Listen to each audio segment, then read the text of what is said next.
Hey, and welcome back. We've been working on this thing for a while, haven't we? It is a 1969 SeeBurg Apollo LS3 25, but I think it's just referred to as the LS3 Apollo. And it was in pretty bruised up shape. If you haven't seen some of my other videos, go back and check those out too. But this one legit was found in a barn. Kind of the whole story behind it. It was at a VFW in a small town outside of Ames, Iowa for all of its operating life. About, I don't know, 15, 20, hell, it was at least 20 years ago. The VFW was getting rid of it. A couple, husband and wife, who really either enjoyed it or had some good times there in the past, not sure, but they were really adamant that they wanted this thing. So, through whatever means, they acquired it and brought it home. It needed a little something. And just like a lot of the stories for these jukeboxes, it never really got it. And then it got put in the garage, put in the shed, put wherever, kind of forgotten about for a long time. And then maybe when the motivation finally struck, it was too late. This one had mice, a colony living in it. I was originally just going to sell it for parts, just take the guts out of it, maybe salvage a few side pieces that I could use for some other machine. But after about 2 weeks and nobody wanted it even for 50 bucks. I mean, I thought that this, the chrome is in decent shape. These doors were in decent shape. Even the blue chrome on here is in decent shape. But it's not a super desirable one. I think it's probably just because the top is kind of boring, especially with the lights off. It's not as fancy. Let me turn this off. Don't mind me just breaking all the rules while I unplug that. I mean, it's kind of cool, but it's an acquired taste. But this was one of the very first microlog SeeBurgs with the dials where you just pick numbers for the songs that you wanted, versus like this one that came about 4 years before it. You have a letter and a number. So this was kind of the first of its kind. Also, unlike this one, again, I think this was a 65. Here's the speakers, and effectively the sub box for it, or the ported sub box, if you will, is really no such thing. Oh, I'll struggle with that in a minute. Anyhow, there was no sub box or any sort of, sound honing done with that one. But with this, there's a big speaker enclosure in the back, and the sound really improved with this model. So really, it's the LS1 series, the 1, 2, and 3 really were kind of the first step forward in making these things sound really good. Not that this one didn't sound good. This one sounds good too. But these sound better. So anyways, I'm just blabbing. So we decided not to just sell it on. I pulled a lot of the parts out of it and thought, what can we do to make this cool? Maybe if I just put a radio in it. I have a set of old speakers that have just been in storage for probably, I don't know, my oldest is over 10 years old now, and I haven't had them set up in my garage for quite a while. I had some Technics. They were tower speakers.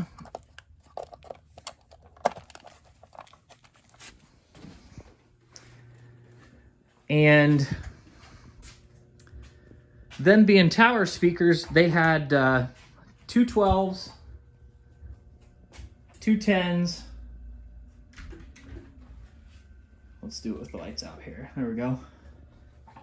And 2 tweeters. And this had 2 horns up top and 2 12s. So I thought maybe that's what we'll do. We'll use those instead. And then all I need is a radio. And then that's all it was gonna be. And then it kind of evolved into, well, why don't we clean up the inside of this cabinet and make it look nice? And maybe make it a place where you could put, I don't know, storage if nothing else. You could put your vinyl records in there that you have. You could make it a mini bar. You could do all kinds of things. So that's kind of what I did. Put a Bluetooth piece in there. So you don't have to buy vinyl records because this thing doesn't hold vinyl anymore, unfortunately. Just to show you a sample, that's the control unit. And these are the 2 speakers. The horns were so disgusting that I just threw those in the garbage. These are probably gonna have the same fate. I mean, look at that. This is supposed to have writing on it. The bottom part is so bad I couldn't get it out, and you can see the rust eating the chassis apart. It's disgusting. Despite all of that, it actually kind of clicked and did a few things, but in no way would I ever feel good about selling something like that to someone, even if I got it working. The mech had several parts on it that were completely rusted solid, and you know, if this was a cherished piece of history, one of the more beautiful jukeboxes, I would have taken the time. But no offense to anybody, I love this thing now too, but it's really more on the plain side of jukeboxes. So I'm thinking it can be whatever you want it to be now. We put a stereo in it. Let me show you some of the speakers that we retrofitted in here. Oop. So the tweeters would have gone up here in the top. Check this before picture out. Yikes! There were 2 triangle holes cut out for those. As a recap, I made a board, cut out the holes, threw those in there. We painted the whole inside of this. You could definitely tell it had mice in it. It didn't necessarily smell like, you know, gross, disgusting, whatever. It smelled like a really old, nasty antique that'd been sitting in the garage or something forever. It just had a certain smell about it. So the speakers were completely chewed out. There's a mouse bed in these speakers, several inches tall across the whole thing. So we cleaned all that out. I got some of that bed liner stuff and hammered everything with it on the box. We got some lights put up there. I cut out these squares since that was no longer going to work because there is no mechanism anymore. So let me show you what I got down here.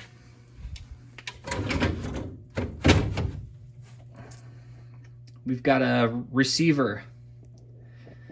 And then over here, and the coin door was missing. You can see. It'll blink again. There you go. The little Bluetooth receiver that I have hooked up so you can connect to this from your phone. Just to continue to justify why I had to do this. The other thing I thought might be kind of cool is you could put a turntable in here for big 33s, or you could play 45s, I suppose.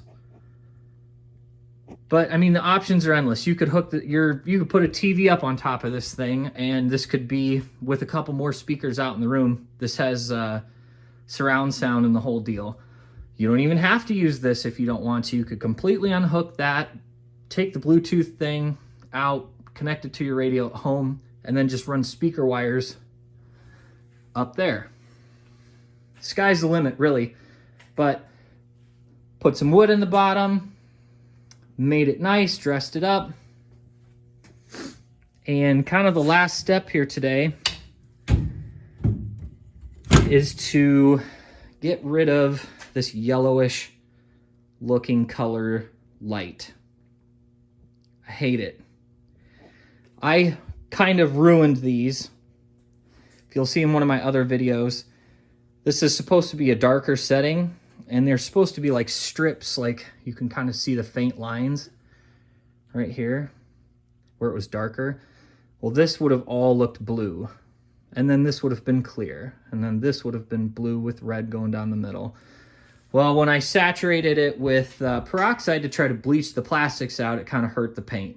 So don't do that. Although at the same time, I think it's going to kind of work out because there's more light that comes out of this door. But at this juncture in time, it's ugly. So what I decided to do was get on the internet and buy this. Is a tube that you put over the light bulb. We're gonna go upside down right there. Because what I'm hoping for here is a better look. Let me turn the lights out again and I'll show you what I mean. Pretty cool, huh? I like it. Now, if you get something, this is not going to be the greatest way of doing this, but here's just a big tarp I have. Ironically, the tarp is blue, but if you shield that yellow light from going up, you've got this pretty cool ambiance of blue coming up, right? That looks yellow.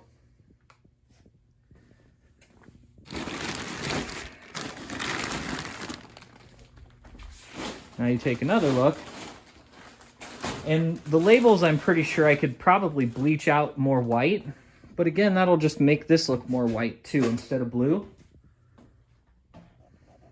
So I'm thinking if I put this blue tube across this, it'll change everything to kind of a blue color. And what's neat about blue is it puts off light at night so that you can see, but it still leaves the room dark. So it's kind of one of those cool colors when it's lit up. And what I've got to do with this tube, it's a 48-inch tube. And this is only like a 36-inch light. So I'm going to get a razor and cut it down. And then we'll put it in and see what we got. Let me turn the lights back on for that part. Hopefully the light reflection doesn't kill us too bad. But as you can see, you know, this is a F30 T8, so basically a 30-inch T8 socket. This bulb cover is made for T8 bulbs. These tips just slide on and off. So what I'm thinking I'm going to do is I'm going to slide this tube in with one side of the socket on, see where I need to cut it, and then I'm going to take a razor blade and just cut it right there.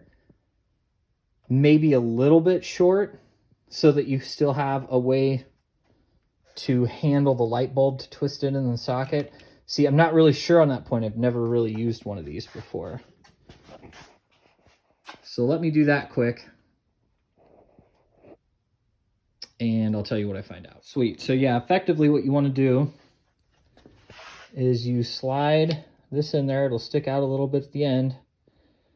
And because this is supposed to slide on like a cap, you basically want to cut this right where the glass ends, and then this will clip on. That's where I'm going to start anyhow.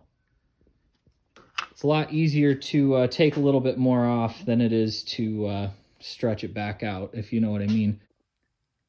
So I'll cut that, and we'll see how hard this is to get back in there. Sweet, there you go.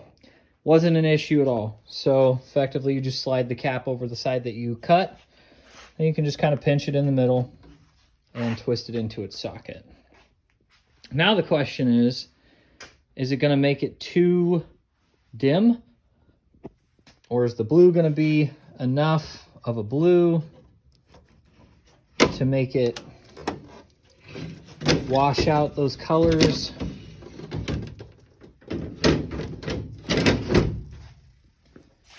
Or not. So let me turn out the light.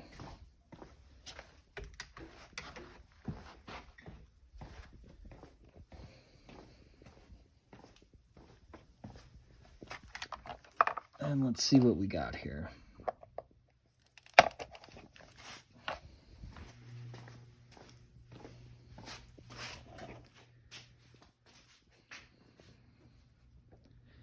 Well, it helped. But dang, that's still yellow, isn't it?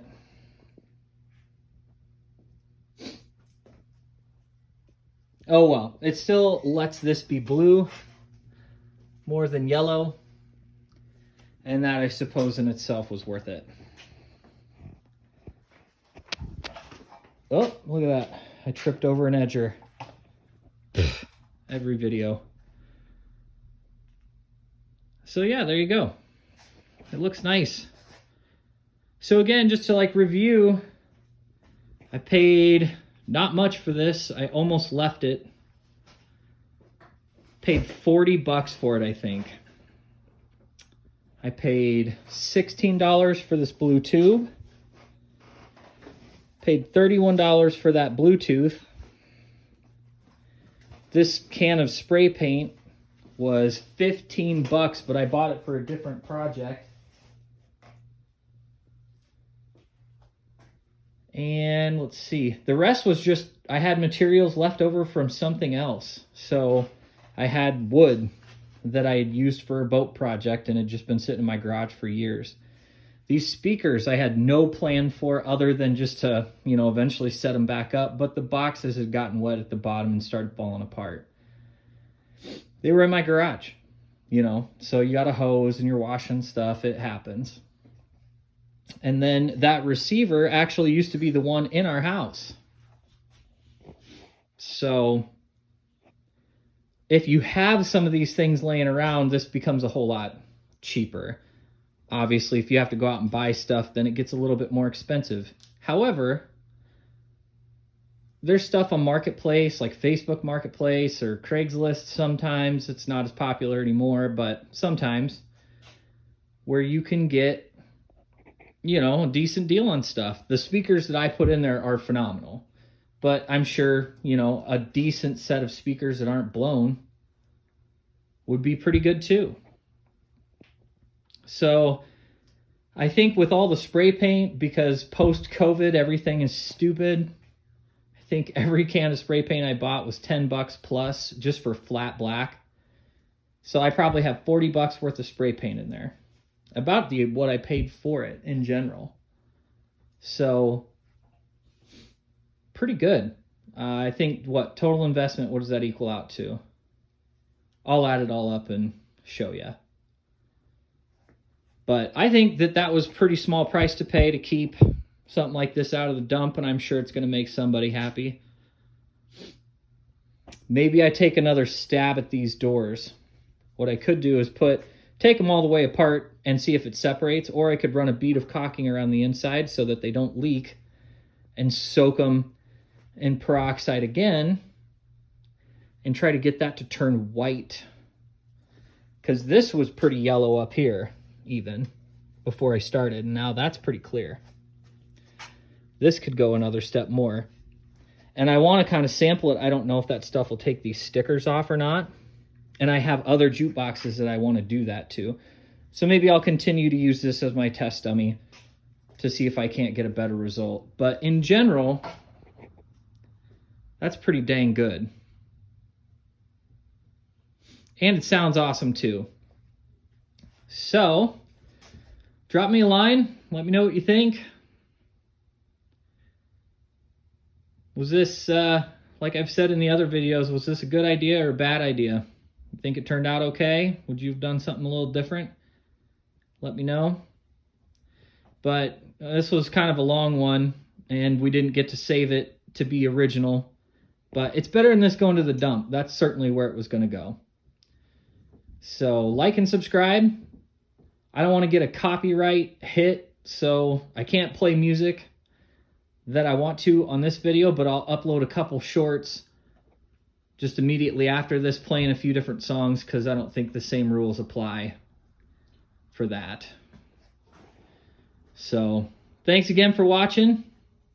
I'll catch you on the next one.